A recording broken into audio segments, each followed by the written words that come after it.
गडचिरोलीच्या आलापल्लीत 12 अल्पवयीन दुचाकी स्वारांवर दंडात्मक कारवाई करण्यात आली। यापुढे अशा घटना घडल्यास त्यांच्या पालकांवरही कायदेशीर कारवाई करण्याचा इशारा पोलिसांनी दिला। आलापल्लीत पालकांकडून अनेक अल्पवयीन मुलांच्या हाती दुचाकी देण्यात आल्याचं समोर आलंय।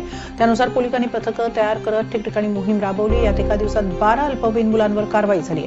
पोलिसांनी त्यांच्याकडून दंड वसूल करून त्यांना सोडून दिलं। मात्र भविष्यात असं आढळलं तर मात्र थेट पालकांवरही कारवाई करण्यात येईल अशी तंबी दिली आहे। धुळ्याच्या देवपूरमधील चौकात भर दिवसा गोळीबार करून दागिन्यांची बॅग लुटण्यात आली। या प्रकरणी उत्तर प्रदेशमधल्या दोघांना अटक करण्यात आली आहे। आरोपींकडून 24,51,000 रुपये किमतीचे सोने, कार, गावठी पिस्तूल जप्त करण्यात आली आहे। धुळ्यातील व्यावसायिक विनय जैन बसमधून उतरताच तिघांनी गोळीबार करून त्यांच्याकडून दागिन्यांची बॅग हिसकावून पळवली होती। तपासात हे आरोपी मूळचे उत्तर प्रदेशातले असून मुंबईत टॅक्सी चालवत असल्याचं समोर आलंय। पोलीस त्यांच्या मागावर असताना ते प्रतापगड इथल्या एका गुन्ह्यात तुरुंगात असल्याची माहिती मिळाली। त्यानुसार स्थानिक गुन्हे शाखेनं कायदेशीर प्रक्रिया पूर्ण केली।